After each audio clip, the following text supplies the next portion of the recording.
Entonces, seguimos desde lo que dejamos en la clase pasada, que fue los requisitos del acto jurídico. Eh, Cuando hablamos de requisitos del acto jurídico, específicamente cuando el profesor le hace esa pregunta, dice, ya está bien, señor, dígame, ¿cuáles son los requisitos del acto jurídico? Aquí, dependiendo de, uno podría entender dos respuestas. Uno podría decir, mira, en realidad estamos hablando de los requisitos de existencia y validez, sí. O otro podría decir, no, estamos hablando quizás de los elementos del acto jurídico. Algunos profesores lo van a pasar por, bueno, decir, bueno, esta persona al menos sabe la materia, pero no, te van a corregir. La lógica es que cuando hablamos de elementos, hablamos del artículo 1444. Cuando hablamos de requisitos, son los requisitos de existencia y validez. Y otra forma de preguntarles cuáles son los presupuestos del acto jurídico, y presupuesto y requisitos son lo mismo. ¿Ya? En Perfecto. cuanto, en cuanto a requisitos de existencia, y cómo distinguirlos claramente requisitos de validez, es que los de existencia, si es que no están, vamos a tener una sanción de nulidad absoluta, dice la doctrina como general, o de inexistencia, es decir, el acto jurídico no tenemos manera de sanearlo. Eso simplemente está malo de raíz, este acto. Como por Ujú. ejemplo, si yo digo, mire, yo quiero celebrar una compraventa con usted, y quiero celebrar una compraventa sobre este hermoso vehículo, y apunto más allá a un vehículo. Tú Ya. miras el vehículo y dices, perfecto, o sea, quiero saber a comprar sobre este vehículo por tanto dinero. Tenemos la cosa, tenemos el precio. Pero resulta que después de eso nos damos cuenta de que yo estaba apuntando un automóvil y tú pensaste que yo estaba apuntando un caballo. Ahí vamos a entrar a algo que se llama el error y que la doctrina Ujú. ha llamado error obstáculo. Vamos a verlo luego en los vicios, pero formalmente nunca llegamos a tener una voluntad hacia el mismo acto jurídico. Sí, ambos estamos de acuerdo en una compraventa, pero nunca estuvimos de acuerdo sobre qué recaía la compraventa. Entonces, es Claro. importante destacar que si no tenemos todos estos requisitos, no podemos decir que el acto está viciado, no podemos decir que el acto está, es inválido, sino que directamente o no hay acto o hay nulidad absoluta. Esa es la lógica de los requisitos de existencia. ¿Y cuáles serían estos que no pueden faltar o si no estamos ante estas sanciones? Tiene que haber una voluntad. Y cuando hablamos de voluntad, si es que es un acto jurídico bilateral, ambas voluntades deben estar encausadas en el mismo acto. Si es una sola voluntad, entonces estamos hablando de que el autor simplemente debe poder manifestar su voluntad. Tiene que haber un objeto claro, una causa clara, y si la ley exige ciertas solemnidades, habrá de cumplir las solemnidades. Entonces, incluso si uno quiere ser muy preciso, uno podría decir, bueno, ¿cuáles son los requisitos del acto jurídico? Los requisitos del acto jurídico son la voluntad, el objeto y la causa. Y si la ley los declara como tales, las solemnidades también. ¿Ya? Mm. En cuanto a requisitos de validez, aquí en la validez decimos, mira, el acto existe, el acto está en el mundo jurídico, tiene efectos, pero resulta que no está completo, no está bien hecho, tiene algunos problemitas el acto. ¿Cuáles son los posibles problemas que podrían tener? Si la voluntad estuviera viciada, ahí tendríamos un problema, porque voluntad hay, entonces existe, ya se cumplen los requisitos, pero tiene un vicio. Luego, el objeto resulta que es ilícito, estoy hablando de lo que podría adolecer, ya no estoy diciendo los requisitos. O la causa es Claro. ilícita o resulta que ha sido realizada por una persona incapaz. Entonces, a contrario, según usted, lo que está en la diapositiva, los requisitos de validez son una voluntad exenta de vicios o no viciada o libre y espontánea, un objeto Ujú. lícito, una causa lícita y que haya efectivamente capacidad para hacer el acto jurídico concreto. Y aquí es importante porque hay determinados actos jurídicos que ciertas personas no los pueden celebrar y otras sí. Entonces no podemos decir que necesariamente hay una capacidad para todo. Hay algunas capacidades que son más de materia general y ahí hablamos de que por términos generales todos somos capaces, salvo los que la ley declara incapaces, este es un principio.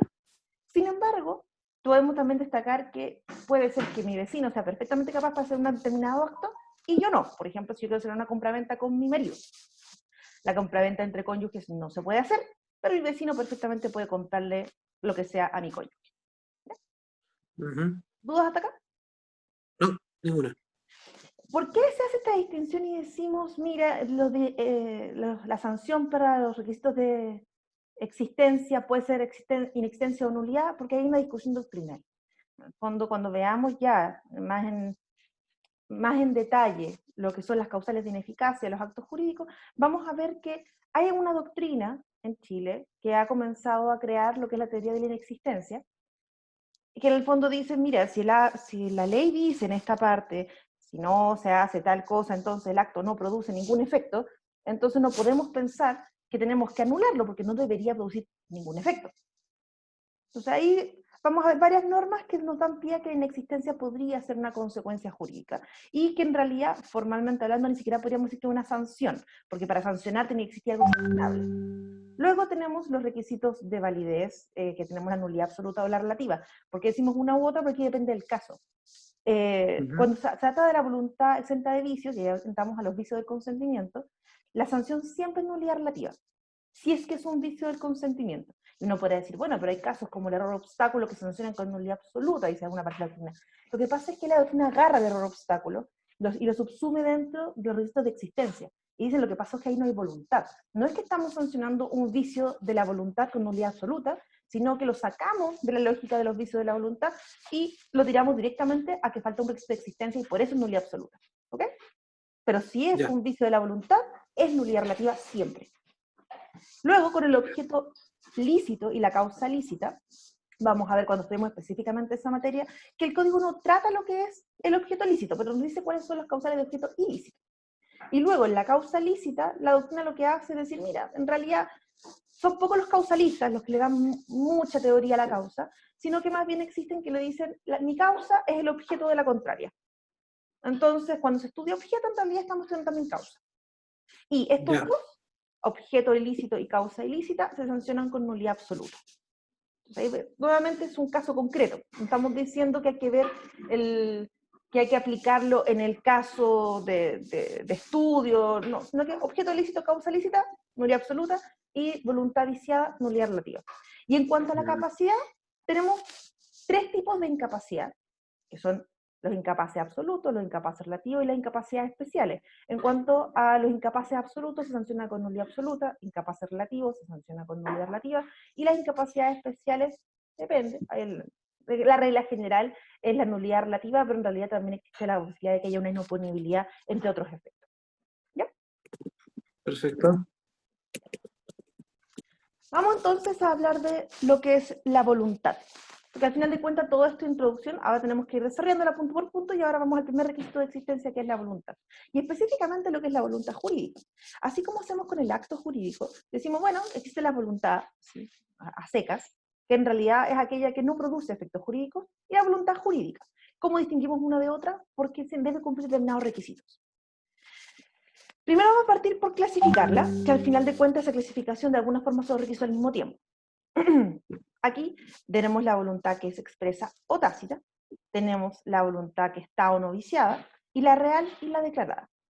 La voluntad jurídica expresa, y en general cualquier cosa expresa para nuestro ordenamiento jurídico significa que es aquello que se ha manifestado en términos formales y explícitos. ¿Okay? Sí. Esta puede ser, y hasta antes del 2003 eran dos solamente, la verbal y la escrita. La verbal, que es la más común, tiene un problema porque es el medio de prueba. Si yo te digo a ti, por ejemplo, mira, yo te arriendo mi pieza para que tú puedas dormir en esa habitación y puedas eventualmente, tienes derecho también al baño, qué sé yo qué. A lo mejor no lo escrituramos. Teóricamente, con contrato de arrendamiento no es necesario escriturarlo porque es un contrato consensual. Pero el problema es, bueno, ¿y qué pasa si el día de mañana tú dejas de pagarme la renta y estás metido en esa pieza? ¿Cómo te echo? Entramos el tema, no voy a poder decir contrato de arrendamiento porque hay unas normas que me irían en contra. Pues, cuando no se ha escriturado el contrato de arrendamiento, se tienen por verdad las normas que ha establecido establecerá el arrendatario, no el arrendador. Entonces, ¿cómo pruebo yo cuáles fueron los términos? ¿Cómo pruebo hasta cuándo duraba el arrendamiento? Va a estar bien difícil, porque al final de cuentas, para eso es que escrituramos las cosas muchas veces, solo para tener medios de prueba, no para darle la validez al acto. Salvo específicamente que haya una solemnidad legal que así me lo exija, como por ejemplo las compraventas de inmuebles. ¿Ya? Perfecto. Sí. En cuanto a la voluntad escrita, por otra parte, es mucho más eficaz, no es formalmente distinta de la verbal, salvo que efectivamente la ley me exija esta solemnidad, pero me deja el medio de prueba. Y eso es como lo fundamental entre estas dos. Y luego apareció en el 2003, lo que es la voluntad expresa gestual. La gestual al final de cuentas no es hacer gestos, así como simplemente asentir o negar, eso no es solamente eso. Estamos hablando en realidad aquí también del lenguaje de señas. De Claro. hecho, esa es la lógica por la cual en la materia de capacidad, también tenemos muy claro que es incapaz absoluto el sordo o sordomudo que no puede darse a entender claramente. Porque teóricamente si el sordo o sordomudo puede escribir o sabe lenguaje de señas, y y efectivamente un lenguaje de señas válido, entonces él no sería un incapaz absoluto, sería capaz. ¿Por qué? Por el tema de la voluntad gestual. ¿Ok? Ok. En cuanto a la voluntad jurídica tácita, es aquella que se desprende de manera concluyente e inequívoca por la conducta de una persona.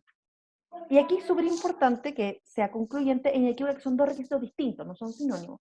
Concluyente es que la conducta debe basarse en sí misma. No puede ser que yo tenga que buscar distintos antecedentes que me llevan a la conclusión de que esa fue la voluntad. O sea, solamente por aquel acto tácito, por ejemplo, está que yo le digo a una persona, mira, ¿te parece bien si es que hacemos este arrendamiento? Me parece perfecto. Hasta tal fecha, ya ok, lo escrituramos y todo, y de hecho ponemos en la misma escritura, si es que las partes nada dicen, de ahí en adelante se entenderá tácitamente renovado el contrato. Y resulta que nadie dijo nada de ahí en adelante. Bueno, el no haber dicho nada, ahí sería una manifestación de voluntad tácita, porque nosotros pusimos, efectivamente, que si no se decía nada, estábamos de acuerdo en que íbamos a renovar el contrato. No tuve que decirlo como tal, no tuve que expresarlo de manera, en términos formales y explícitos. Pero ahí es concluyente, porque no hay ninguna otra forma de interpretar esa voluntad, dado que ya teníamos por concreto qué es lo que iba a pasar si es que no decíamos nada. ¿Ok? Ok. Y la inequívoca es que no admite más de una interpretación. O sea, es eso y no otra cosa. Porque se podría decir, mira, lo que pasa es que no se ha manifestado voluntad porque resulta que no quería pagar, o sí quería pagar, o alguien podría decir, resulta que no manifestó nada porque estaba enojado. Si es que yo puedo interpretar más de una voluntad de un mismo hecho, no sería inequívoca, porque hay posibilidad de equivocación. Ujú. ¿Sí? Que se baste por sí misma, concluyente. Que no tenga más que una interpretación, inequívoca. Ya, ¿Ok? ya. Atendiendo a si tiene o no algún vicio esta voluntad, estamos hablando de la exenta de vicios o libre y espontánea o no viciada, contra la que está efectivamente viciada. ¿Ok? Ujú. La exenta de vicios libre y espontánea es la que se va a requerir para todo acto jurídico para que éste sea válido, sin lo cual vamos a tener entonces una posibilidad de nulidad relativa. En el caso de la viciada, tenemos que entender cuáles son los vicios del consentimiento o los vicios de la voluntad. Aquí hay algo importante.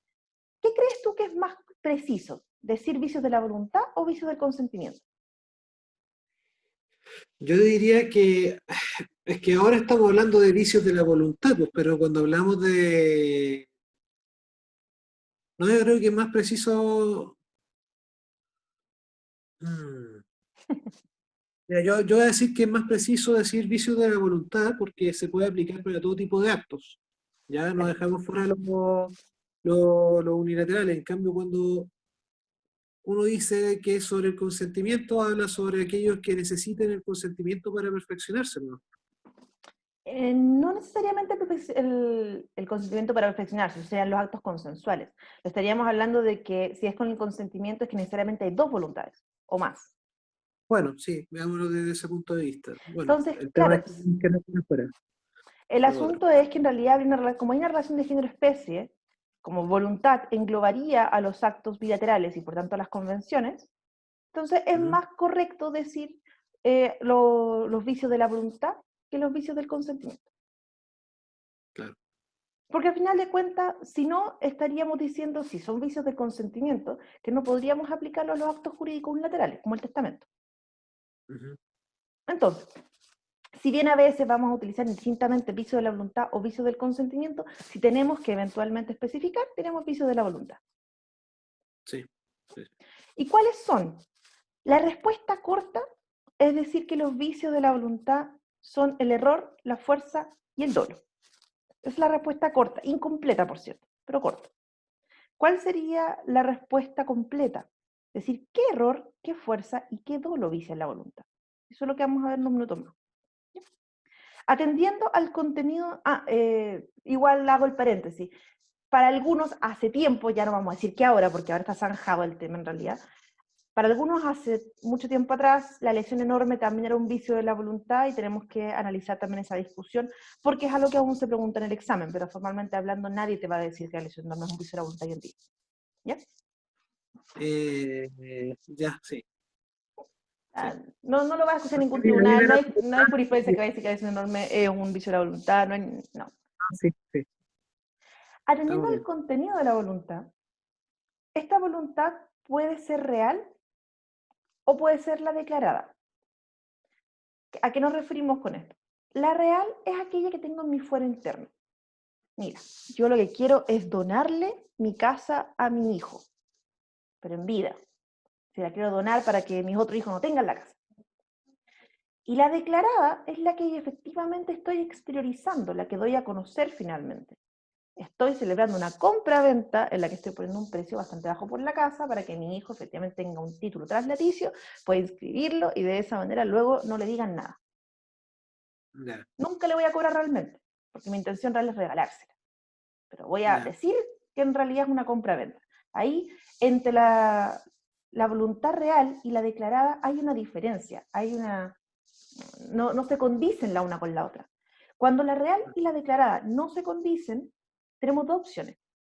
Una, que esta circunstancia sea voluntaria, o sea, yo busqué hacer una declaración distinta a la que es mi manifestación, lo que es mi voluntad real, en cuyo caso estoy llevando a cabo una simulación, ujú, o que en realidad me he equivocado, en cuyo caso estamos hablando de un error. mm, ¿Bien? ya, Entonces, para que entendamos que la voluntad sea jurídica, los presupuestos de la voluntad jurídica, es que, primero que nada, debe ser seria, manifestarse, estar exenta de vicios y que sea real, o sea, que la declarada se condice con la real. ¿Ya? ¿Qué significa ser seria? Que la voluntad real sea seria significa que yo entiendo los efectos jurídicos que implica mi manifestación de voluntad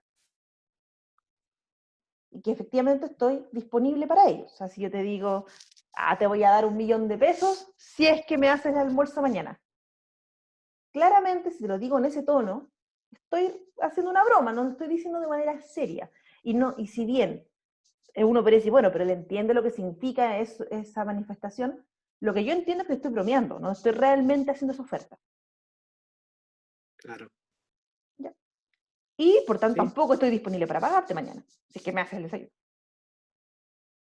Por otra parte, que se manifieste no necesariamente significa que yo la tenga que decir en voz alta. Manifestarse básicamente puede ser de forma expresa o de forma tácita, y la expresa puede ser verbal, escrita o gestual. ¿Ya? perfecto. Estar exenta de vicios es que no haya error, fuerza o dolo, ya veremos cuáles, y que sea real, ya dijimos que la real y la declarada efectivamente sean coincidentes. Ya. Entonces, pregunta examinado, ¿cuáles son los requisitos de la voluntad jurídica? Los requisitos de la voluntad jurídica, hay que, bueno, la voluntad debe ser seria, ¿Mm? de manifestarse o estar exteriorizada, debe ser real y debe ser libre y espontánea. Ya. Ahora vamos a una materia que es el silencio. Sí, El tengo silencio, una dígame. pregunta, pero a lo Sí, mejor dime. me voy a meter un poco en las patas de los caballos, pero cuando nosotros hablamos de la lesión enorme, ¿Sí? como que choca un poco con el concepto, o sea, con el tema de, cuando uno analiza los requisitos de la voluntad, con el tema de ser seria, porque según yo, cuando se adolece de lesión enorme, es cuando no se ha comprendido eh, en un carácter ya patrimonial ¿Mm? los efectos de la declaración de voluntad o del efecto o del acto jurídico. Ujú. Bueno, Entonces, ujú. que la lesión enorme, si bien no sería un vicio de la voluntad, uno podría llegar a constituir un vicio de la voluntad por la parte de que la voluntad no es seria. O sea, lo que no podrías construir un vicio de la voluntad, a lo mucho podrías intentar constituir que no hay voluntad, pero formalmente voluntad hay. ¿Por qué? Porque no habría voluntad jurídica de la perspectiva de si no es seria. Si tú dices, mira, en realidad en esta lesión enorme no hubo seriedad real, porque el monto que se estaba otorgando no se condecía con la realidad. Entonces te faltaría un requisito para que hubiera voluntad jurídica. Si no hay voluntad Claro, jurídica, falta un requisito de existencia. Pero la verdad de las cosas es que con la lesión enorme no hay un problema de seriedad. En la lesión enorme, yo efectivamente manifesté mi voluntad y yo hice una declaración de esa voluntad en que yo quería vender a un determinado precio o comprar a un determinado precio, y yo estaba seguro de eso en ese minuto. Pero después me entero, no, pero parece ser que el mercado no tenía ese valor, lo hice muy debajo del mercado o compré muy encima del mercado, y ahora que me doy cuenta de eso, quiero rectificar a través de una lesión enorme. Entonces, en el minuto de la serie, yo pensaba que estaba efectivamente con todo muy claro y hice mi oferta como correspondía o acepté como correspondía, pero de forma perfecto. posterior le estoy quitando efectivamente validez al acto, porque la ley me permite la causal, porque al final de cuentas, si no tuviera la lesión enorme de por medio, solamente por la autonomía de la voluntad y por el hecho de los actos de los contratos conmutativos, yo debería poder vender el precio que yo quisiera. O sea, Mm, si yo quisiera vender mi casa a 10 pesos y no hubiera lesión enorme de por medio, en estricto rigor yo podría hacerlo. Alguien va a decir, bueno, pero es que es una simulación, nadie vende su casa a 10 pesos. No, en estricto rigor yo podría defender que para mí vale 10 pesos la casa. claro, Es súper discutible. Nadie en su sano juicio querría vender una casa por 10 pesos, pero ¿por qué no? O sea, al final de cuentas, en el libre mercado y dado que la ley no me lo estaría prohibiendo en ese caso concreto, yo podría hacerlo. Y como claro. sabemos, en derecho privado se puede hacer todo lo que no esté prohibido. No está prohibido, claro. Claro, Ahora, claro. es poco probable que un acto jurídico de ese tipo, o sea, vender un inmueble por 10 pesos, vaya a ser muy fructífero. Lo más probable es que el notario mismo no me va a dejar firmar. Porque Claro, recordemos que los notarios tienen facultades también para evitar acelerar actos jurídicos que entienden que pueden llevar a juicio después. O sea, podría ser, esto no tiene sentido esta compraventa. ¿Ya? sí, sí. Pero eso no creo que sea un problema de seriedad realmente tal. Así que voluntad jurídica habría. Bueno, ya. En cuanto al silencio. El silencio es formalmente la ausencia de voluntad. Y uno era, a ver, espera un poco.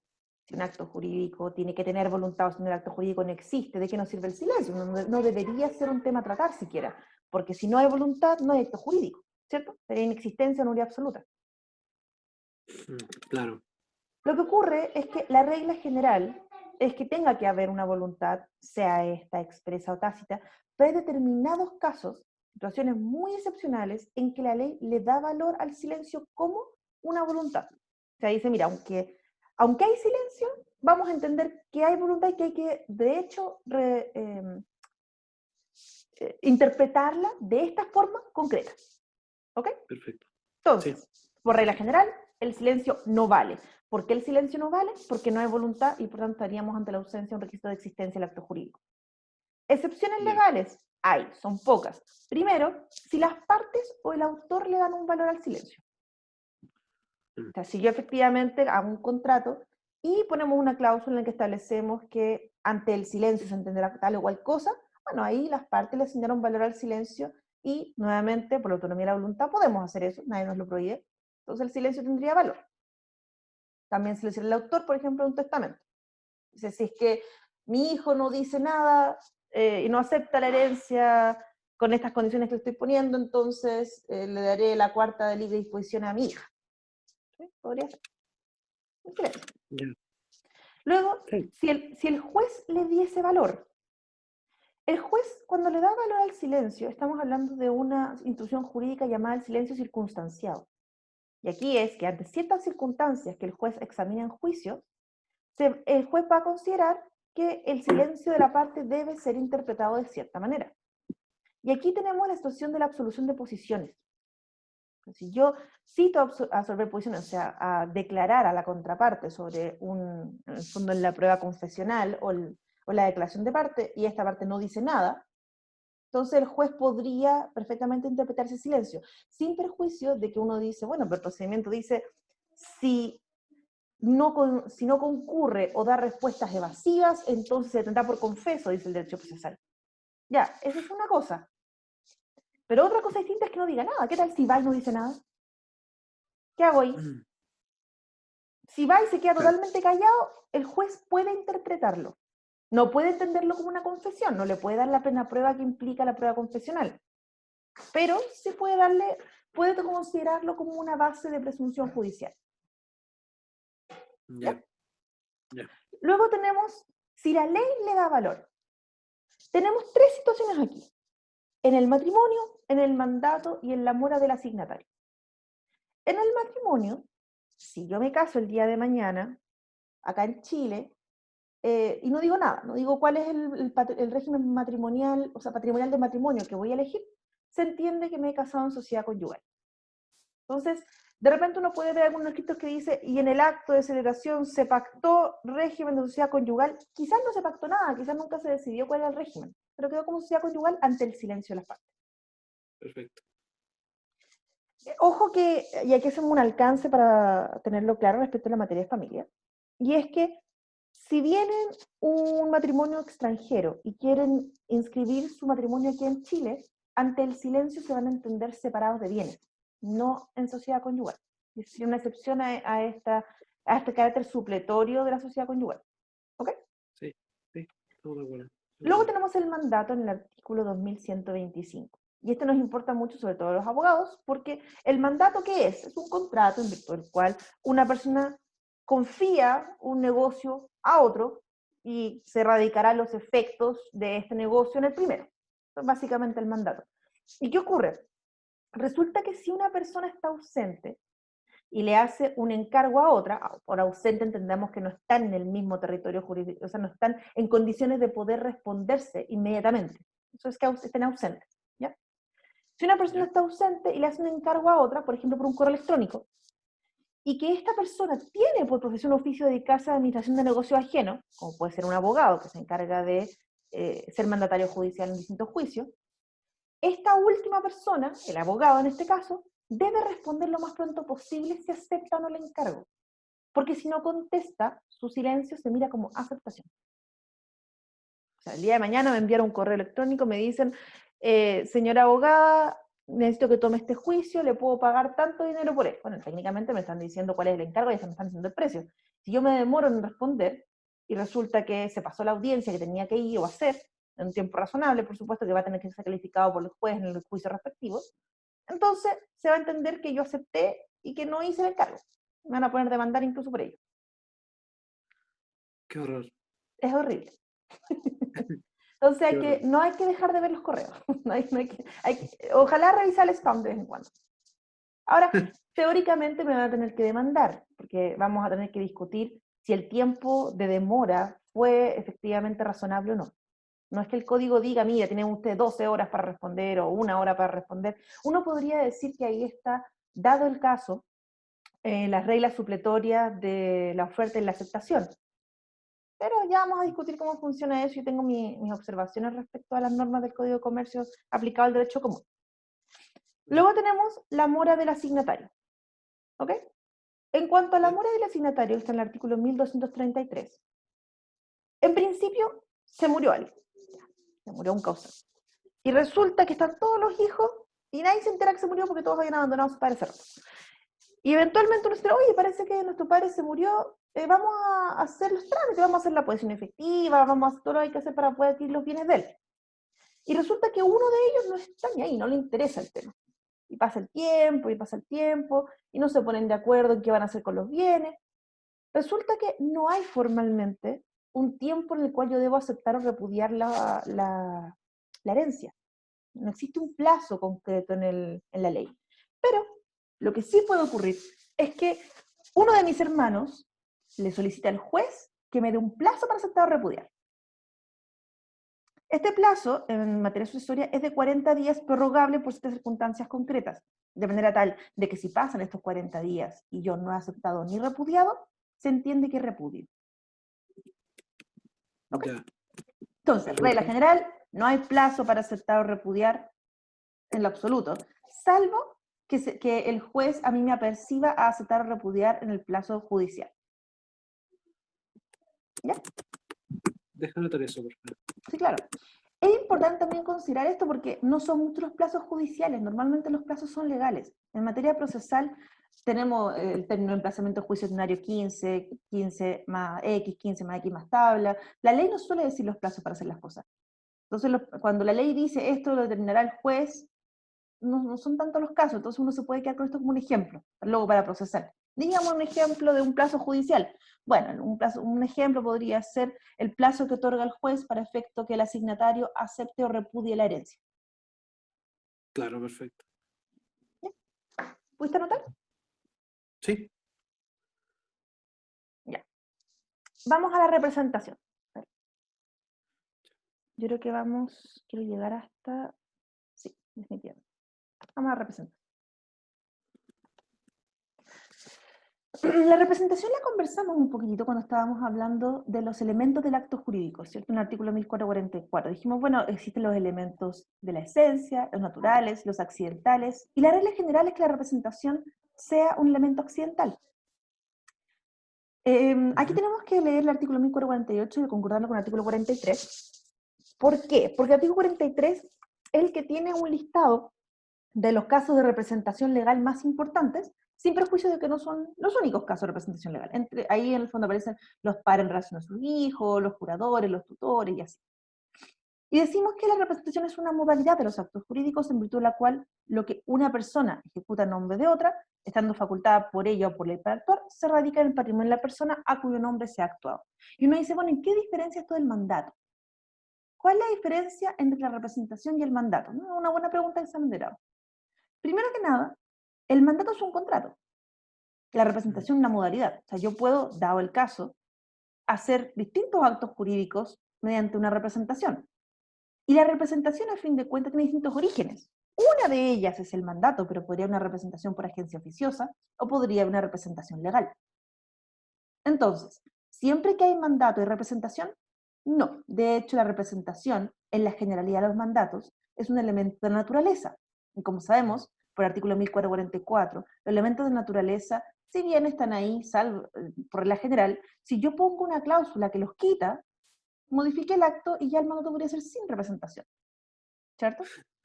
Sí. Por ejemplo, yo podría decirte a ti, Francisco, por favor, toma este dinero y va a comprar el pan para el desayuno. Cuando vas a comprar el pan, no es necesario que en la caja digas, hola, vengo a comprar el pan para la Melissa Prado. Generalmente tú vas, compras el pan, llegas a la casa, me lo pasas. Nunca Sí. dijiste a nadie que estaba representando a nadie, ¿cierto? Uh-huh. Y si no le dices a nadie que está representando a nadie, falta un requisito de representación, llamado contemplatio domini, que es que efectivamente vas a declarar, cuando haces el acto, que vienes en representación de alguien. Entonces, cuando yo te hago este tipo de encargos, ese mandato, formalmente, fue sin representación. Te encargué una gestión, un acto jurídico, una compraventa específicamente, y nunca lo hiciste con representación. Simplemente se radicó en tu patrimonio los efectos del acto, y luego tú me hiciste a mí la tradición de la cosa. Claro. Entonces, ni la representación requiere siempre un mandato judicial, ni el mandato judicial requiere siempre representación, salvo excepciones por el mandato judicial. El mandato judicial, la representación es un elemento de la esencia. Claro, ya. ¿Ya? ¿Dudas hasta acá? No, estaba recordando nomás esta materia, porque esta pregunta a mí me salió en el examen de grado ¿Ya? y no me la sabía. Pero ya había respondido un montón de otras bastante más difíciles y en realidad el profesor como que me interrumpió cuando estaba tratando de responder Ya. y me dijo, "Sí, me interesa que me digas respecto al mandato". Ahí Ah, me salvé, perfecto. claro, que era, bueno, en fin.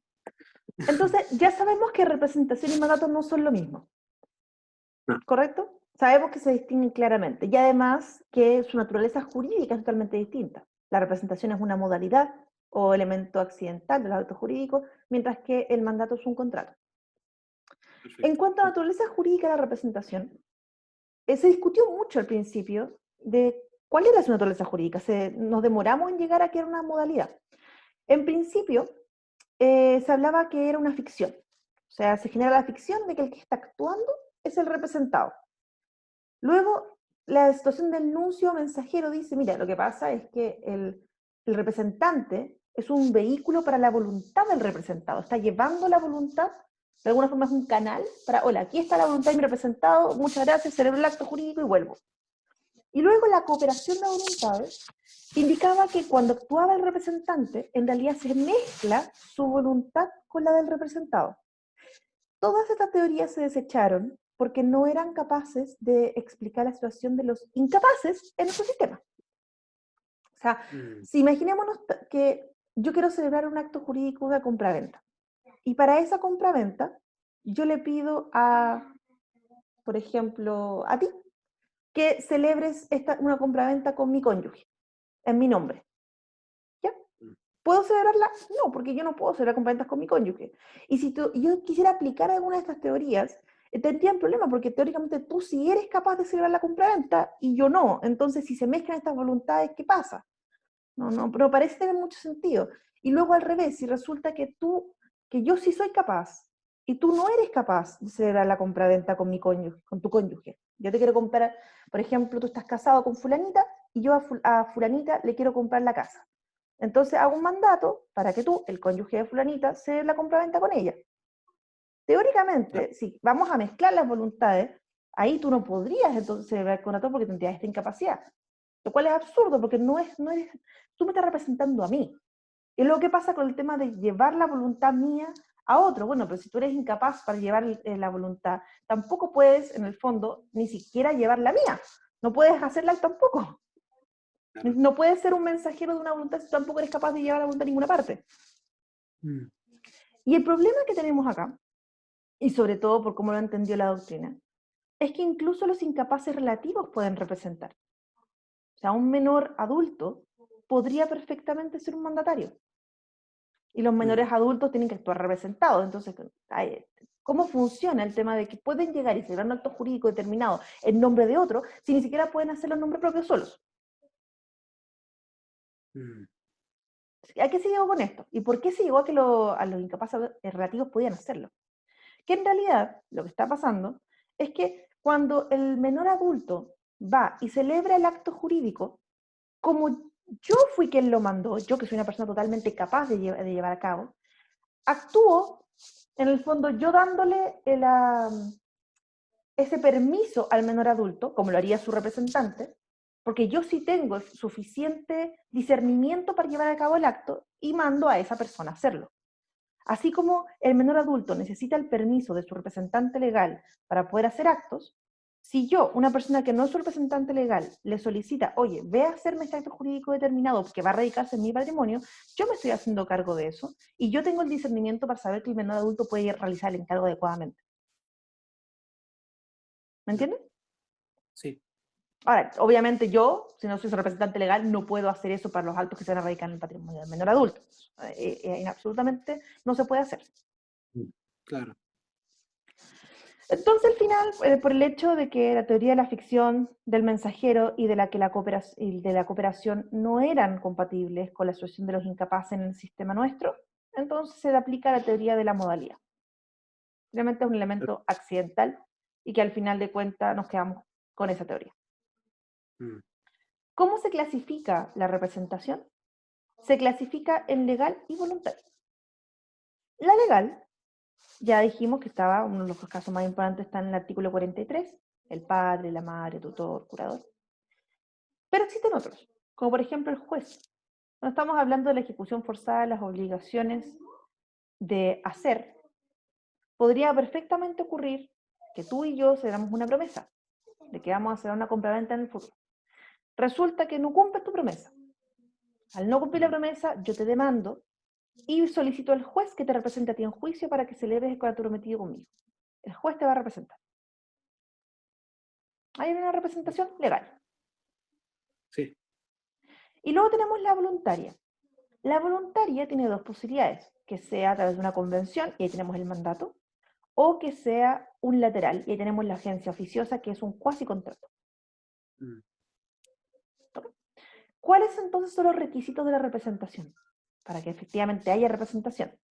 Ya habíamos adelantado que necesitábamos la contemplatio domini. O sea, el representante debe declarar que viene en representación de otro. Por eso en las escrituras públicas, cuando alguien va a representación de alguien, ponemos, por ejemplo, Melissa Prado en representación de Francisco Larenas. O ponemos Francisco Larenas, representado en este acto por Melissa Prado. Puedo poner de cualquiera de las dos maneras. Perfecto. Otro requisito es que el acto debe ser susceptible de representación, porque hay algunos que no son susceptibles de representación. El caso más emblemático está en el artículo 1004. ¿Qué dice el artículo 1004? La facultad de testar es indelegable. Así es. La facultad de testar es indelegable. Como es indelegable, no es susceptible de representación por ningún medio. ¿Ya? Claro. Ya. El representante debe ser capaz. ¿Ya? Y debe ser capaz, ¿para qué? No es que debe ser capaz para celebrar el acto jurídico final, debe ser capaz para poder representar. Y ahí entendemos que basta con la capacidad relativa, porque el capaz relativo, con el permiso, la debida autorización, puede llevar a cabo actos jurídicos. El capaz absoluto por ningún caso, no puede representar a nadie, no le puedo decir a mi hija de 5 años que vaya a comprar un helado para mí. ¿Y por qué uno lo hace? Porque por la cuantía no es algo relevante.